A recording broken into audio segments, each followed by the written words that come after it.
Selamat malam Bu, saya Tarida Paulina Syahaan dengan NIM 2105 040080 Prodi Ilmu Hukum Fakultas Ilmu Sosial dan Ilmu Politik Universitas Maritim Raja Ali Haji. Yang saya hormati Ibu Marniarani SHMH selaku dosen pengampu mata kuliah Hukum Acara Perdata. Di sini saya akan menjawab soal UAS Hukum Acara Perdata. Soal yang pertama, sebutkan dan jelaskan sumber hukum dalam hukum acara perdata di Indonesia. A. Harshin Inland Reglement atau HIR. HIR adalah hukum acara perdata yang berlaku di Pulau Jawa dan Madura.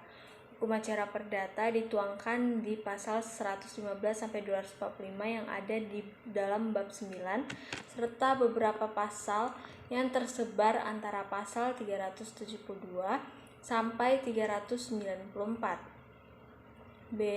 Reglement for the Great Western atau RBG. RBG yang ditetapkan dalam pasal 2 Ordonansi 11 Mei 1927 adalah pengganti berbagai peraturan yang berupa reglemen yang tersebar dan berlaku hanya dalam suatu daerah tertentu saja. RBG berlaku untuk di luar Jawa dan Madura. C. Burgerlijk Wetboek atau BW. Burgerlijk Wetboek atau Kitab Undang-Undang Hukum Perdata juga memuat hukum acara perdata, terutama dalam buku 4 tentang pembuktian dan daluarsa, terdapat dalam pasal 1865 sampai pasal 1993. Tak hanya itu, hukum acara perdata juga ada di dalam pasal buku 1 dalam pasal 17 sampai pasal 25. Buku 2 dan buku 3 pasal 533, 535, 1244 dan 1365. Keempat, Wetboek van Koophandel, atau WVK. Wetboek van Koophandel atau Kitab Undang-Undang Dagang memuat beberapa pasal yang memuat ketentuan hukum acara perdata, antara lain pasal 7, pasal 8, pasal 9, pasal 22, pasal 23, pasal 32, pasal 255, pasal 258, pasal 272, pasal 273, pasal 274, dan pasal 275. Yang kelima, Ordonansi tahun 1867 nomor 29.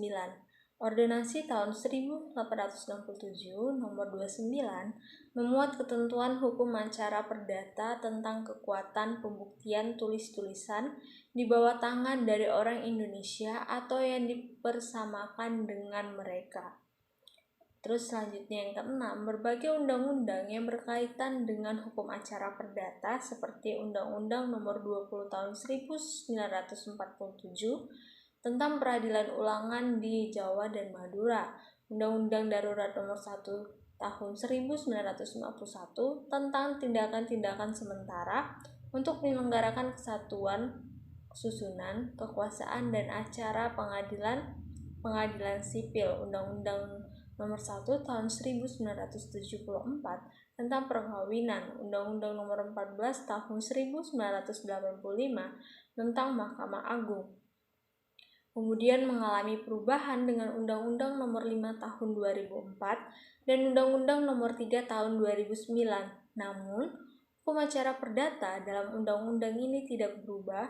Undang-Undang Nomor 2 Tahun 1986 tentang peradilan umum kemudian mengalami perubahan dengan Undang-Undang Nomor 8 Tahun 2004 dan Undang-Undang Nomor 49 Tahun 2009. Undang-Undang Nomor 18 Tahun 2003 tentang advokat, Undang-Undang Nomor 4 Tahun 2004 tentang kekuasaan kehakiman, kemudian mengalami perubahan dengan Undang-Undang Nomor 48 Tahun 2009, Undang-Undang Nomor 37 Tahun 2004 tentang kepailitan, dan penundaan wajib pembayaran utang. Selanjutnya, jurisprudensi. Beberapa jurisprudensi, terutama dari Mahkamah Agung, mengisi kekosongan, kekurangan, dan ketidaksempurnaan di dalam peraturan perundang-undangan hukum acara perdata peninggalan Hindia Belanda. Kemudian ada peraturan Mahkamah Agung. Peraturan Mahkamah Agung merupakan dasar bagi Mahkamah Agung untuk mengeluarkan peraturan Mahkamah Agung. Hukum acara perdata dimuat di dalam pasal 79 Undang-Undang Nomor 14 Tahun 1985. Sekarang kita masuk ke dalam soal kedua. Soal kedua, sebutkan dan jelaskan asas-asas dalam hukum acara perdata di Indonesia.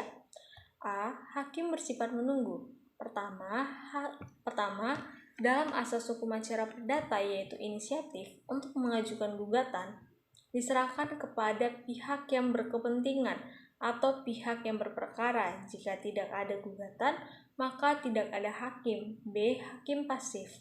Asas hakim acara perdata yang kedua yaitu hakim dalam memeriksa suatu perkara bersikap pasif. Artinya, ruang lingkup atau luas pokok sengketa yang diajukan kepada hakim ditentukan oleh pihak yang berperkara, bukan oleh hakim.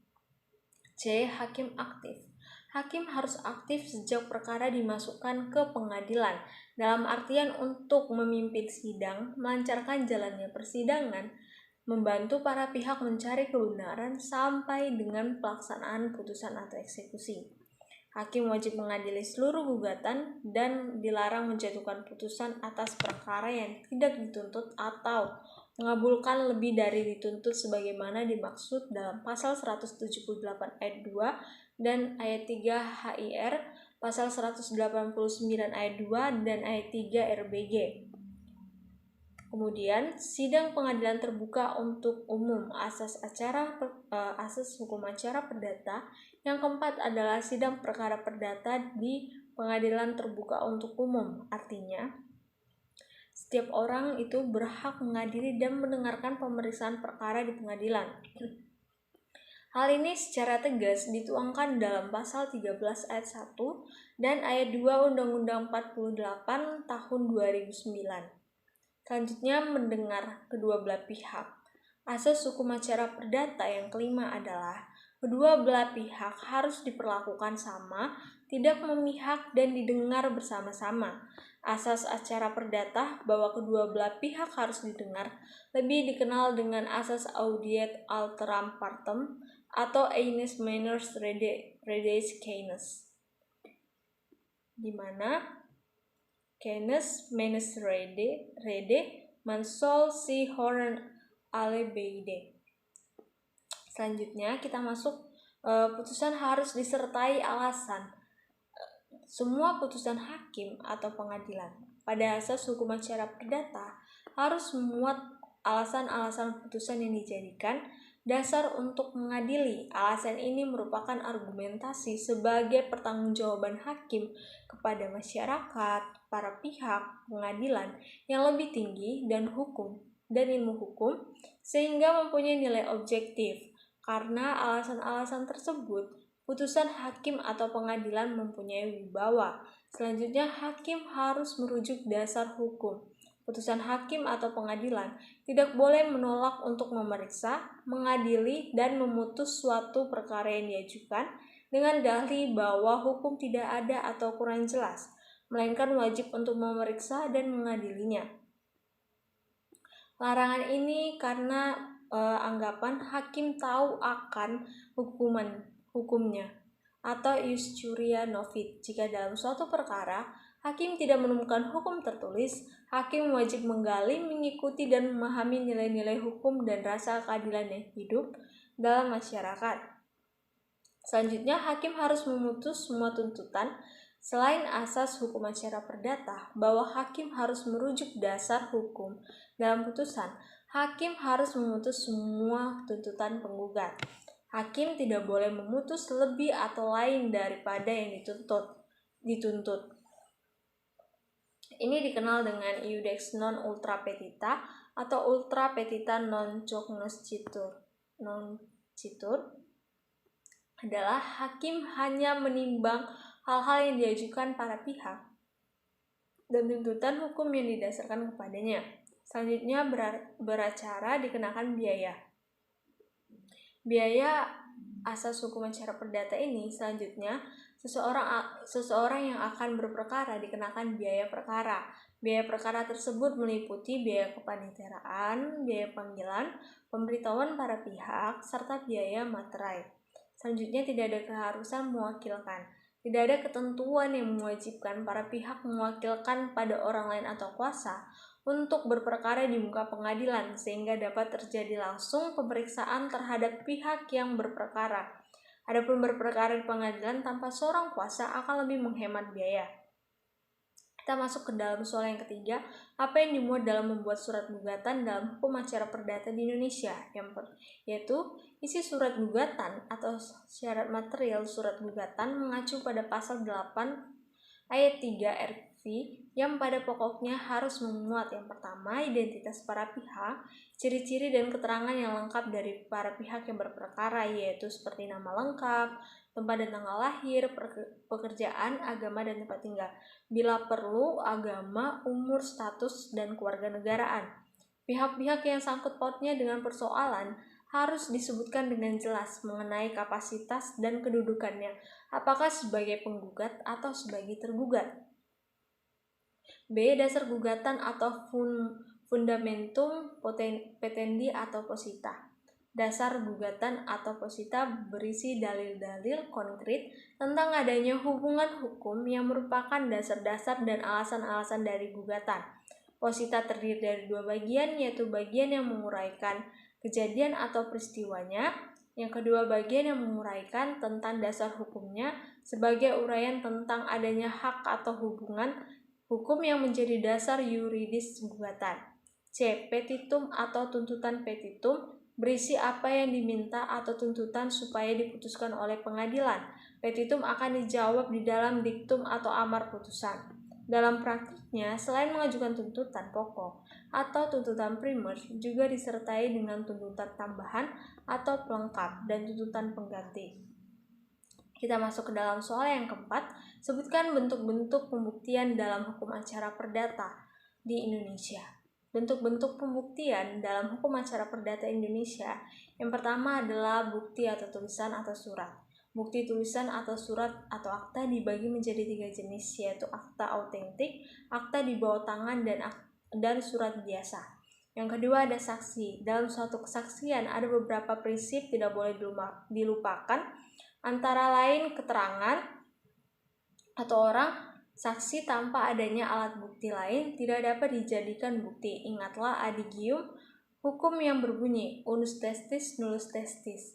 Pendapat ataupun perkiraan tidak dapat dijadikan kesaksian. Perlu diingat kembali, orang yang memberi keterangan berdasarkan apa yang ia dengar dari orang lain, testimonium de auditu, tidak dapat dijadikan sebagai alat bukti.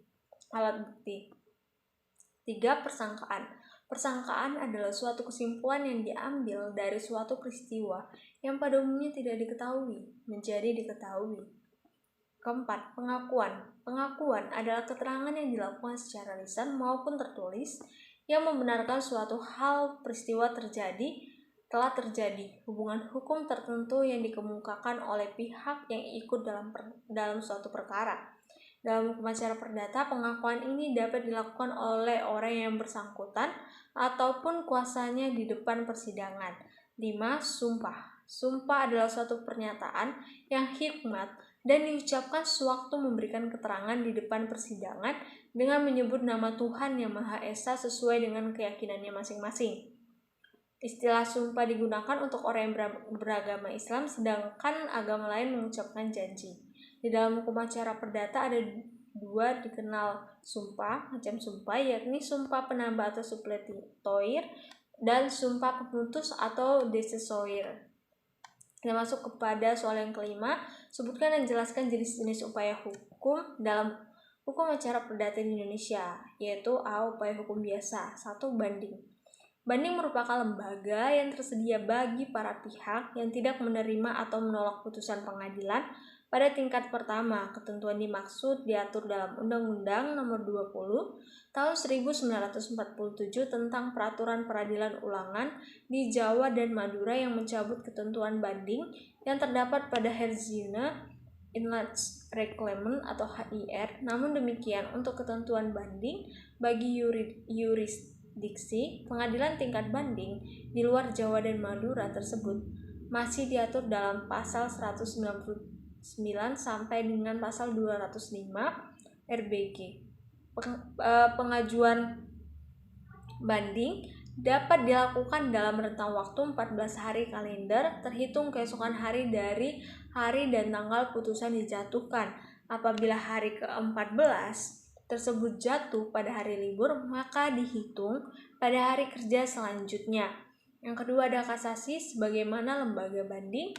Lembaga kasasi merupakan lembaga yang tersedia bagi para pihak yang tidak menerima atau menolak putusan pengadilan pada tingkat banding dan atau suatu lembaga yang disediakan bagi pihak yang tidak menerima atau menolak penetapan pengadilan pada tingkat pertama terkait permohonan ketentuan mengenai kasasi. Ini diatur dalam pasal 20 Undang-Undang Republik Indonesia Nomor 48 Tahun 2009 tentang kekuasaan kehakiman dan diatur pula dalam pasal 28 Undang-Undang Republik Indonesia Nomor 14 Tahun 1985 tentang beberapa kali dirubah dan terakhir Undang-Undang Republik Indonesia Nomor 3 Tahun 2009 tentang perubahan kedua atas Undang-Undang Nomor 14 Tahun 1985 tentang Mahkamah Agung. B. Upaya hukum luar biasa atau VERZET sesuai pasal 129 HIR atau 153 RBG. Tergugat atau para tergugat yang dihukum dengan VERZET berhak mengajukan VERZET atau perlawanan dalam waktu 14 hari setelah tanggal pemberitahuan putusan VERZET itu kepada tergugat atau para tergugat semula jika pemberitahuan tersebut langsung disampaikan sendiri kepada yang bersangkutan. Dan apabila putusan itu tidak langsung diberitahukan kepada tergugat sendiri dan pada waktu unmanning atau peringatan tergugat hadir, maka tenggang waktu sampai hari ke-8 sesudah unmanning atau peringatan. Dan apabila tergugat tidak hadir pada waktu unmanning, maka tenggang waktunya adalah hari ke-8 sesudah sita eksekusi dilaksanakan. Pasal 129 ayat 2 Junto, Pasal 196 HIR dan Pasal 153 ayat 2 Junto, Pasal 207 RBG. Yang kedua itu ada Darden VERZET, perlawanan pihak ketiga terhadap sita eksekusi dan atau sita jaminan tidak hanya terhadap suatu benda yang padanya melekat hak milik, melainkan juga hak-hak lainnya. Pihak pelawan harus dilindungi karena ia bukan pihak berperkara, namun dalam hal ini kepentingannya telah tersentuh oleh sengketa dan konflik kepentingan dari penggugat dan tergugat. Untuk dapat mempertahankan di muka dan meyakinkan pengadilan dalam mengabulkan perlawanannya, maka ia harus memiliki alasan hak yang kuat dan dapat membuktikan bahwa benda yang disita tersebut adalah haknya. Dengan demikian, maka ia akan disebut sebagai pelawan yang benar dan terhadap peletakan sita akan diperintahkan untuk diangkat. Perlawanan pihak ketiga ini merupakan upaya hukum luar biasa, tetapi pada hakikatnya lembaga ini tidak menunda dilaksanakannya eksekusi. Perlawanan pihak ketiga terhadap sita jaminan baik konservatior ataupun revindikatior tidak diatur baik dalam HIR, RBG ataupun RV.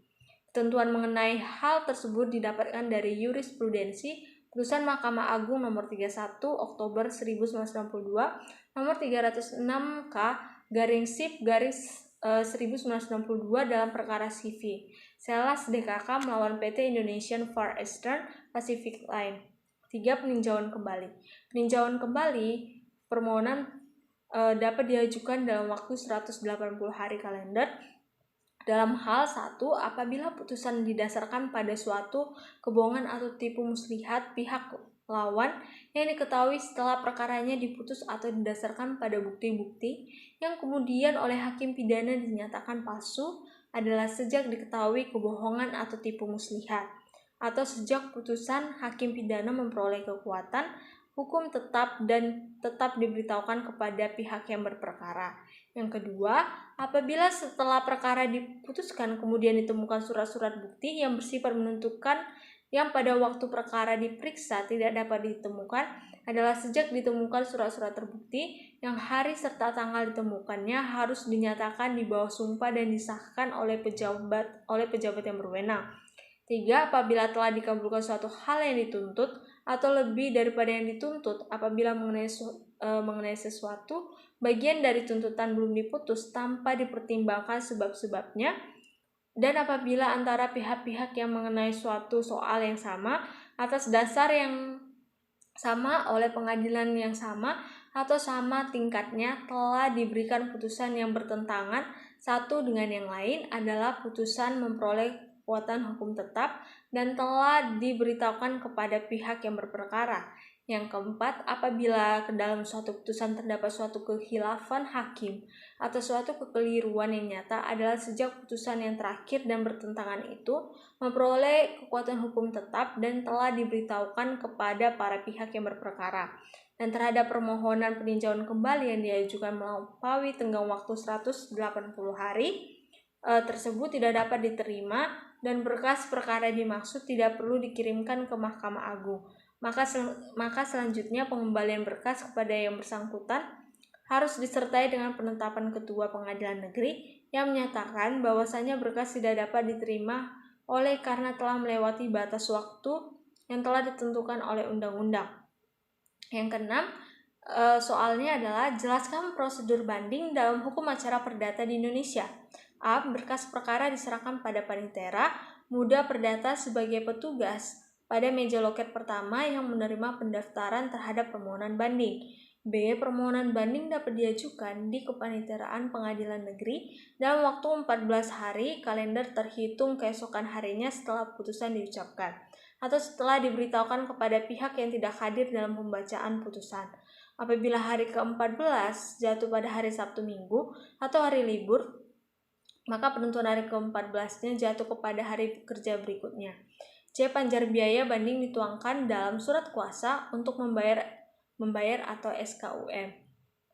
SKUM atau surat kuasa untuk membayar dibuat dalam rangkap 3. E. Menyerahkan berkas permohonan banding yang dilengkapi dengan SKUM kepada yang pihak bersangkutan agar membayar uang panjar yang tercantum dalam SKUM kepada pemegang kas pengadilan negeri. F. Pemegang kas setelah menerima pembayaran menandatangani membubuhkan cap stempel lunas pada SKUM. Pemegang kas kemudian membukukan uang panjar biaya perkara sebagaimana tercantum dalam SKUM pada buku jurnal keuangan perkara. H. Pernyataan banding dapat diterima apabila panjar biaya perkara yang banding ditentukan dalam SKUM oleh meja pertama telah dibayar lunas. I. Apabila panjar biaya banding yang telah dibayar lunas, maka pengadilan wajib membuat akta pernyataan banding dan mencatat permohonan banding tersebut dalam register induk perkara perdata dan register permohonan banding. C. Permohonan banding dalam waktu 7 hari kalender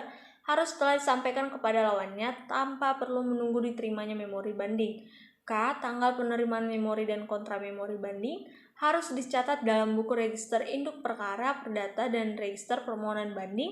Kemudian salinannya disampaikan kepada masing-masing lawannya dengan membuat rilats pemberitahuan atau penyerahannya. L. Sebelum berkas perkara dikirim ke pengadilan tinggi harus diberikan kesempatan kepada kedua belah pihak untuk mempelajari atau memeriksa berkas perkara dan dituangkan dalam rilas. M. Biaya perkara banding untuk pengadilan tinggi harus disampaikan melalui bank pemerintah atau kantor pos dan tanda bukti pengiriman uang harus dikirim bersamaan dengan pengiriman berkas yang bersangkutan. N. Pencabutan permohonan banding diajukan kepada ketua pengadilan negeri yang ditandatangani oleh pembanding atau harus diketahui oleh prinsipal apabila permohonan banding diajukan oleh kuasanya dengan menyertakan akta panitera. O. Pencabutan permohonan banding harus segera dikirim ke panitera ke pengadilan tinggi disertai akta pencabutan yang ditandatangani oleh panitera. Kita masuk ke soal yang ketujuh, jelaskan prosedur kasasi dalam hukum acara perdata di Indonesia. Prosedur kasasi dalam hukum acara perdata di Indonesia. Yang pertama, berkas perkara diserahkan kepada panitera muda perdata sebagai petugas pada meja atau loket pertama yang menerima pendaftaran terhadap permohonan kasasi. Yang kedua, permohonan kasasi dapat diajukan ke paniteraan pengadilan negeri dalam waktu 14 hari kalender terhitung keesokan harinya setelah putusan pengadilan tinggi diberitahukan pada para pihak. Apabila pada hari ke-14 jatuh pada hari Sabtu atau Minggu atau hari libur, maka penentuan hari ke-14 jatuh kepada hari berikutnya. Permohonan kasasi yang melampaui tenggang waktu tersebut di atas tidak dapat diterima dan berkas perkaranya tidak dikirimkan ke Mahkamah Agung dengan penetapan ketua pengadilan. Pasal 45A Undang-Undang Nomor 5 Tahun 2004. 4. Ketua Pengadilan Negeri menetapkan panjar biaya kasasi yang dituangkan dalam SKUM. 5. Menyerahkan SKUM kepada pihak yang bersangkutan agar membayar uang panjar yang tercantum dalam SKUM kepada pemegang kas Pengadilan Negeri. 6. Pemegang kas setelah menerima pembayaran menandatangani pembubuhan stempel lunas pada SKUM. 7. Pernyataan kasasi diterima apabila panjar biaya perkara kasasi yang ditentukan dalam SKUM telah dibayar lunas. 8. Pemegang kas kemudian membukukan uang panjar biaya perkara sebagaimana tercantum dalam SKUM pada buku jurnal keuangan perkara. 9. Apabila panjar biaya kasasi telah dibayar lunas, maka pengadilan pada hari itu membuat akta pernyataan kasasi yang dilampirkan pada berkas mencatat permohonan kasasi tersebut dalam register induk perkara perdata dan register permohonan kasasi. Permohonan kasasi dalam waktu 7 hari kalender harus disampaikan kepada pihak lawan. Memori kasasi harus telah diterima di kepaniteraan pengadilan selama-lambatnya 14 hari. Kalender terhitung sejak keesokan harinya setelah pernyataan kasasi. Apabila hari ke-14 jatuh pada hari Sabtu Minggu atau hari libur, maka penentuan hari ke-14 jatuh pada hari kerja berikutnya. 12. Panitera wajib memberikan tanda terima atas penerimaan memori kasasi dan dalam waktu selambat-lambatnya 30 hari kalender salinan memori tersebut disampaikan kepada pihak lawan. Kontra memori kasasi harus telah diterima di kepaniteraan pengadilan negeri selambat-lambatnya 14 hari kalender sesudah disampaikannya memori kasasi. 14. Sebelum berkas perkara dikirimkan kepada Mahkamah Agung harus diberikan kesempatan kepada kedua belah pihak untuk mempelajari atau memeriksa kelengkapan berkas perkara dan dituangkan dalam akta. 15. Dalam waktu 65 hari sejak permohonan kasasi diajukan, berkas kasasi berupa bundel A dan B harus sudah dikirimkan ke Mahkamah Agung. Biaya permohonan kasasi untuk Mahkamah Agung harus dikirimkan oleh pemegang kas melalui Bank BRI, Cabang Veteran, Jalan Veteran Raya 08 Pusat, Jakarta Pusat. Rekening 31460370 dan bukti pengirimannya dilampirkan dalam berkas perkara yang bersangkutan. 17. Tanggal penerimaan memori dan kontra memori kasasi harus dicatat dalam buku register induk perkara perdata dan permohonan kasasi dan register permohonan kasasi. 18. Fotokopi relas pemberitahuan putusan Mahkamah Agung wajib dikirim ke Mahkamah Agung. 19. Pencabutan permohonan kasasi diajukan kepada Ketua Mahkamah Agung melalui Ketua Pengadilan Negeri yang ditandatangani oleh permohonan kasasi. Apabila pencabutan permohonan kasasi diajukan oleh kuasanya, maka harus diketahui oleh prinsipal. 20. Pencabutan permohonan kasasi harus segera dikirim oleh panitera ke Mahkamah Agung disertai akta pencabutan permohonan kasasi yang ditandatangani oleh panitera. Kita masuk ke dalam soal nomor 8 atau soal terakhir, yaitu bagaimana kedudukan mediasi dalam hukum acara perdata di Indonesia. Mediasi adalah suatu alternatif penyelesaian sengketa. Ada dua jenis mediasi, yaitu di dalam pengadilan dan di luar pengadilan. Mediasi di luar pengadilan ditangani oleh mediator swasta, perorangan maupun sebuah lembaga independen alternatif.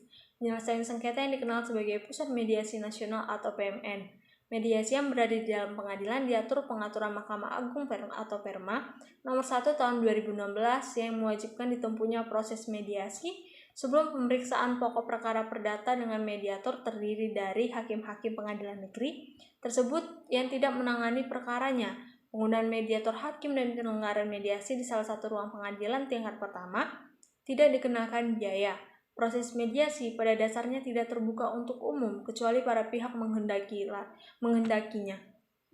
8 kelebihan mediasi, yaitu A. Lebih sederhana daripada penyelesaian melalui proses hukum acara perdata. B. Efisien. C. Waktu singkat. D. Rahasia. E. Menjaga hubungan baik para pihak. F. Hasil mediasi merupakan kesepakatan. G. Berkekuatan hukum tetap. H. Akses yang luas bagi para pihak yang bersengketa untuk memperoleh rasa keadilan. Sekian dari penjelasan saya, Bu. Jika ada kesalahan kata, saya minta maaf. Sekian, terima kasih. Selamat malam.